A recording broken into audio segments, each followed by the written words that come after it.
Hello everyone, here's Mona too. I can't believe we're finally here. I hope you've enjoyed my Mona shorts so far and maybe watched a movie too. So without further ado, let's get started. 3 years have passed since Mona restored Te Fiti's heart. She had become a wise leader of Motunui, guiding her people in wayfinding and voyaging once more. The island thrived, and Mona was respected not only as a chief but as someone deeply connected to the ocean itself.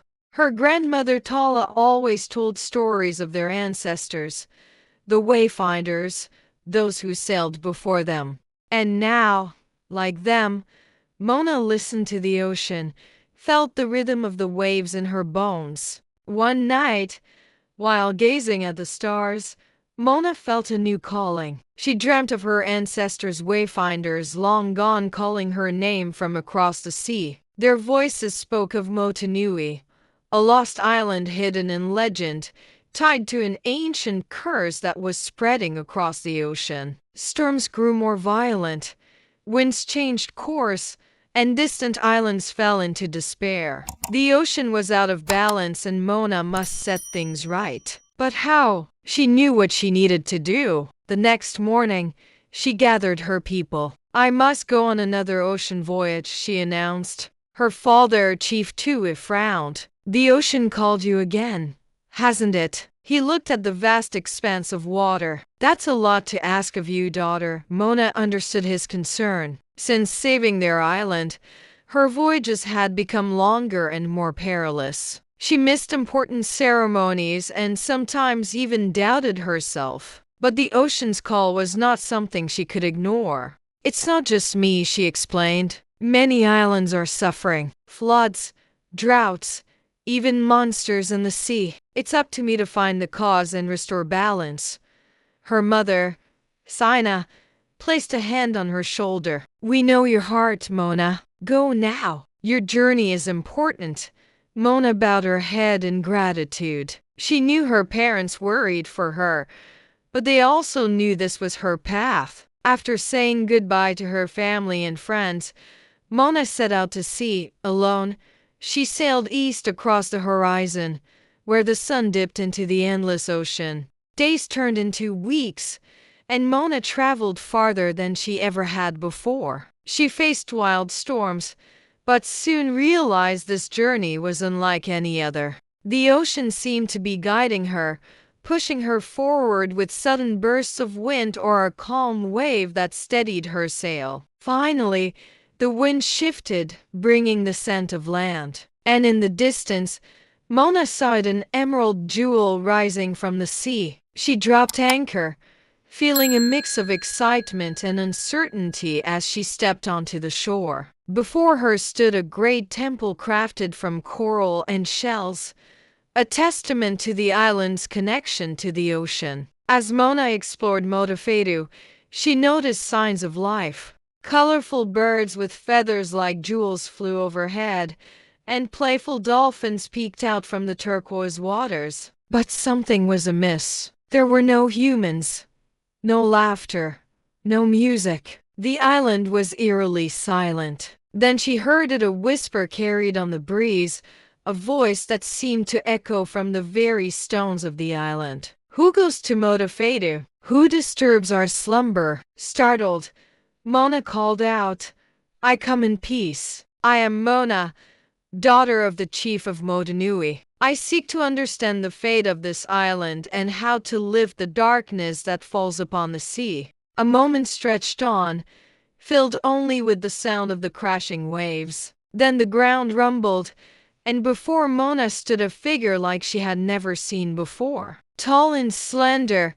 with skin the color of polished jade, the figure radiated an otherworldly beauty. Her flowing hair cascaded down her back like a waterfall, and her eyes shone with the wisdom of ages past. So the prophecy unfolds. The figure spoke, her voice echoing with power. "The child of the sea walker returns to restore balance to our world."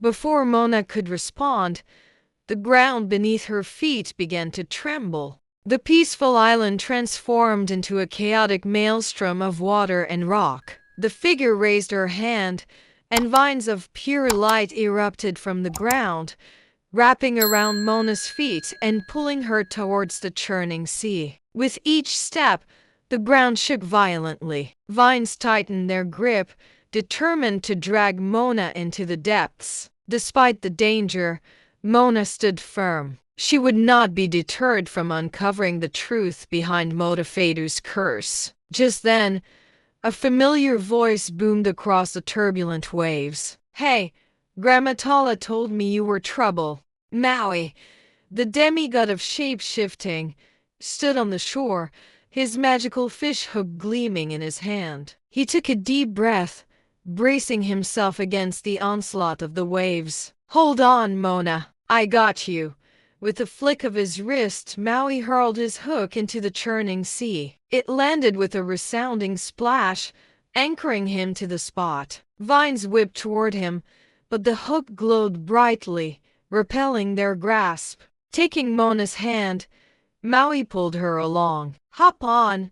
Without hesitation, Mona grabbed onto Maui's shoulders, bracing herself for the ride of her life. He leaped into the air, transforming into a magnificent bird. Its wings beat powerfully against the wind, lifting them high above the chaos below. Soaring through the storm, Maui and Mona raced across the tumultuous sea, searching for a haven amidst the raging waves. And there it was, a small but sturdy outcropping of rock, barely visible above the frothing sea. Maui landed gracefully on the rock, shielding Mona from the worst of the wind. Once they reached solid ground, Mona slid off Maui's back, her heart pounding in her chest. Glancing back, she saw that the path back to the island was swallowed by the raging sea. "Looks like we're in this together," Maui quipped, trying to mask his worry with a casual shrug.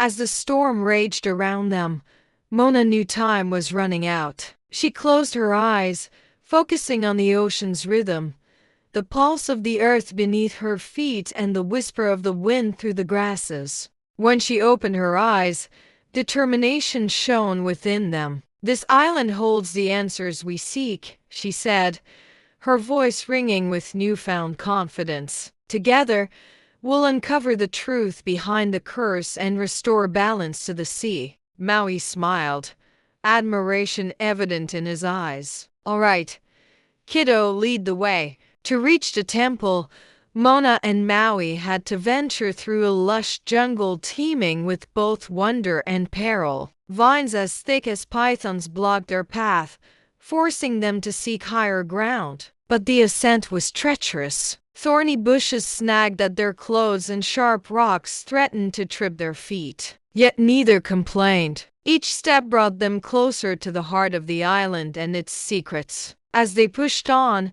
the air grew heavy with anticipation, the oppressive silence amplifying every rustle of leaves and snapping twig. Then suddenly, a low growl echoed through the trees. Two glowing eyes pierced the undergrowth, revealing a creature of nightmares. Its fur matted and tangled, its teeth bared in a menacing snarl. The beast lunged. Maui reacted instantly, deflecting the creature's attack with his magical fishhook. But the beast was relentless, its growls echoing defiance. For what felt like hours, the battle raged. Maui, despite his bravado, struggled against the beast's raw power. Cuts and bruises marred his godly form, testament to the creature's ferocity. But Mona refused to stand idly by. Remembering her training, she used her knowledge of plants to concoct a soothing balm,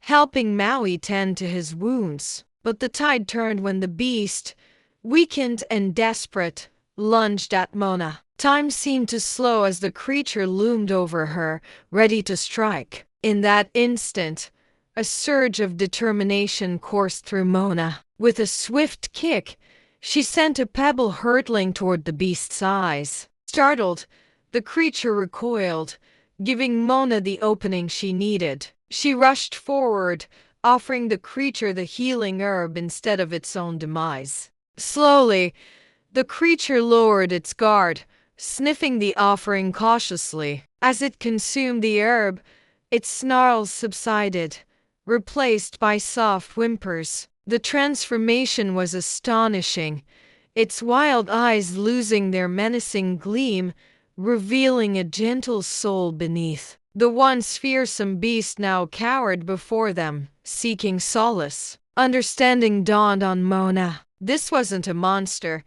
but a guardian driven to desperation by the island's curse. With newfound compassion, Moana approached the creature, speaking in soothing tones. She promised to end the curse and restore the island's balance, asking for the guardian's help to reach the temple. Moved by her words, the creature nodded, leading them deeper into the island's heart. At last, they stood before the temple, its weathered walls whispering tales of a forgotten past. The guardian, no longer a beast, watched from the shadows, its earlier ferocity replaced by a quiet dignity. Moana and Maui exchanged a look, a silent understanding passing between them. It was time to confront whatever lay within the temple and unravel the mysteries of Motunui. They entered, stepping into a vast chamber adorned with intricate carvings depicting the island's history. As their eyes adjusted to the dim light,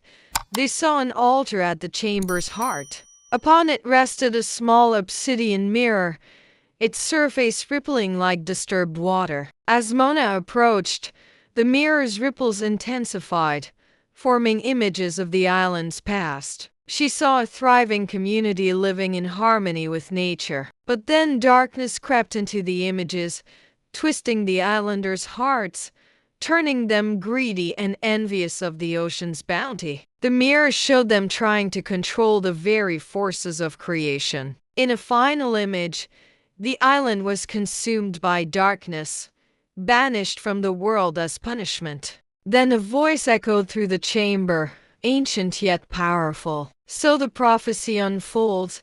The child of the sea walker returns to restore balance to our world. But know this, child, the path ahead is fraught with peril. Are you sure you are ready to face the darkness? The voice belonged to the figure from the shore, the keeper of the island's history. She emerged from the shadows, her gaze fixed on Moana. Only if you are brave enough to face your fears and selfless enough to sacrifice what is dear to you can the island be saved. Moana gestured to the mirror. Within it lies the source of the curse. Only by confronting the darkness can you break its hold.